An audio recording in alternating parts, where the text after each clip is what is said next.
Des obus d'artillerie indiens se retrouvent en Ukraine en train de bombarder les Russes. Et les Russes sont furieux.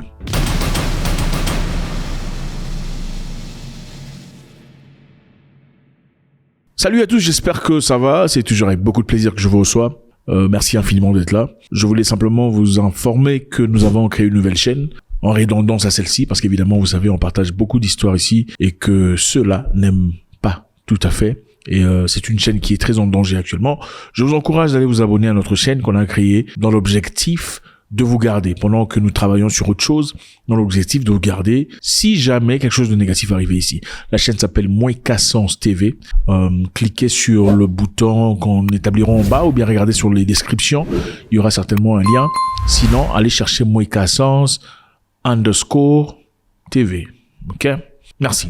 Alors, c'est avec beaucoup de fureur et de colère que les Russes s'expriment parce qu'on vient de découvrir que des obus d'artillerie en masse ont été vendus à l'Ukraine. Ces obus d'artillerie, évidemment, d'origine indienne.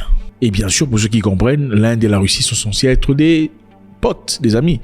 Ils font tous partie du BRICS. Et ce serait complètement incohérent d'avoir un confrère du BRICS, quelqu'un avec qui on a commencé depuis longtemps, te tourner le dos de la sorte. Avec tout notre respect, nous avons des relations avec des partenaires, nos amis qui ont un vrai intérêt à résoudre toutes les questions liées avec ce conflit. Tout d'abord, je parle de la République populaire de Chine et du Brésil, de l'Inde.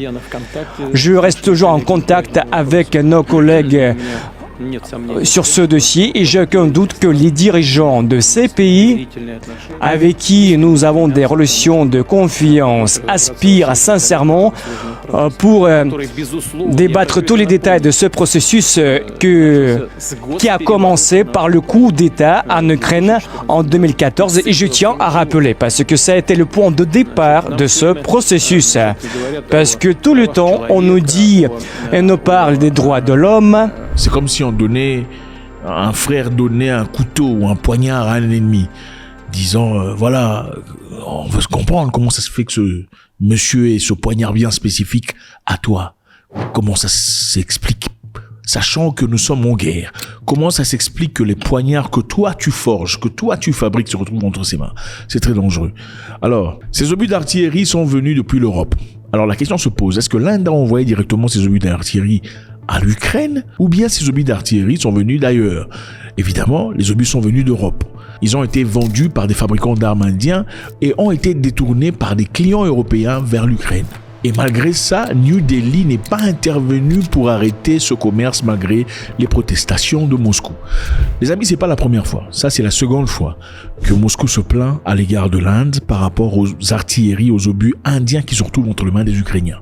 L'Inde est une grande puissance, c'est un grand pays qui fabrique des armes, qui en vend aussi. Alors, certains Européens, au lieu d'envoyer leurs propres armes directement, puisqu'ils disent ouvertement que nous ne donnerons pas nos armes, certains n'envoient pas les armes, d'autres n'ont pas octroyé l'autorisation de frapper à l'intérieur de la Russie. On va pas envoyer nos armes, mais on va acheter des armes venant de l'Inde ou d'ailleurs, de l'Asie, et le redonner aux Ukrainiens pour qu'ils bombardent.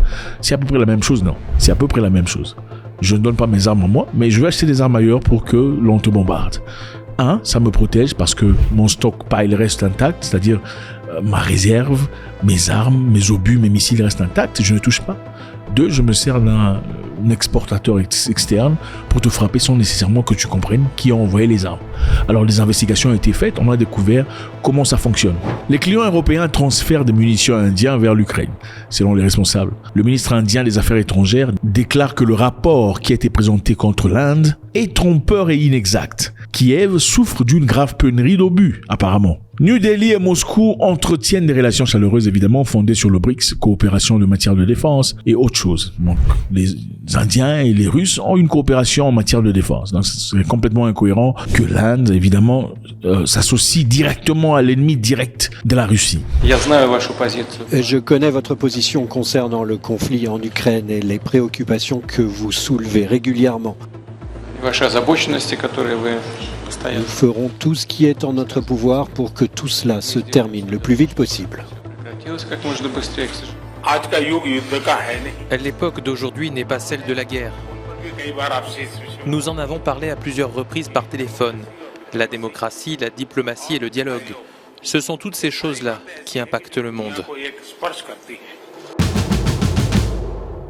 Alors la Russie a protesté, évidemment, comme on l'a dit précédemment, ce n'est pas la première fois. Et malgré ces protestations, l'Inde considère les exportations d'armes comme une opportunité commerciale. Vous voyez les amis, l'amitié, le vrai amitié va au-delà du commerce. Quand ton ami commence à te choisir sur l'argent, faut pas lui en vouloir, ça fait partie de la vie. Okay? Il choisit ses avantages et les avantages de sa famille. Simplement, il faut comprendre votre degré d'amitié. Okay? Faut pas le rejeter complètement.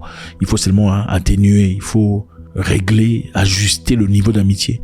Ce n'est plus une amitié ouverte, transparente, une amitié pour de vrai où je donne ma vie pour toi. On comprend que c'est une amitié basée sur les intérêts. Puisque, manifestement, si mon ami profiterait d'une situation qui m'est délétère, c'est-à-dire que ce n'est pas vraiment un ami comme ça. Donc, plusieurs plateformes ont pointé du doigt New Delhi dans cette implication, mais New Delhi a rejeté le rapport, affirmant que les munitions vendues par des fabricants indiens auraient été détournées vers l'Ukraine par des clients européens. Donc, l'intention n'était pas de vendre à l'Ukraine. L'intention était de vendre aux Européens pour l'utilisation européenne. Mais ces munitions ont été détournées depuis l'Europe pour aller en Ukraine. Les enquêtes ont aussi révélé que parmi les Européens qui envoient des munitions indiennes à l'Ukraine figurent l'Italie et la République tchèque qui mènent une initiative visant à fournir Kiev des obus d'artillerie provenant de pays extérieurs de l'Union européenne. Donc, encore une fois, ils essaient de se protéger, garder leur stock pendant qu'ils vous vendent, mais on vous aide, on va vous aider, mais personne ne doit comprendre. Maintenant, la question qui se pose ici, c'est quoi? C'est qu'à quelques reprises, on a envoyé des shells, c'est-à-dire des couvercles d'obus sans explosifs à l'intérieur en Ukraine. Donc ils ont eu des stocks de couvercles d'obus qui sont venus en Ukraine sans nécessairement qu'il y ait des matières détonatrices à l'intérieur. Donc c'est-à-dire que c'est une balle ou une bombe pas vraiment utile.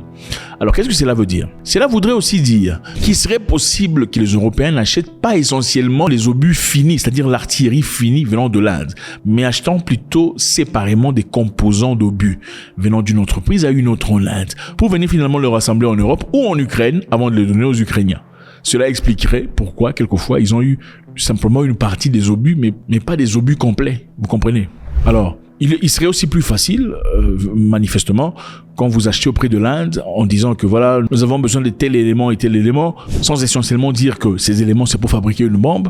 Parce que quand vous le faites comme ça, il y a moins de soupçons venant de l'Inde par rapport à votre intention finale. Vous achetez simplement. C'est comme si vous voulez construire une maison, mais vous achetez du bois ici. Après 2 mois, vous achetez de la peinture. Ensuite, vous achetez des clous. On peut vraiment pas savoir ce que vous essayez de faire.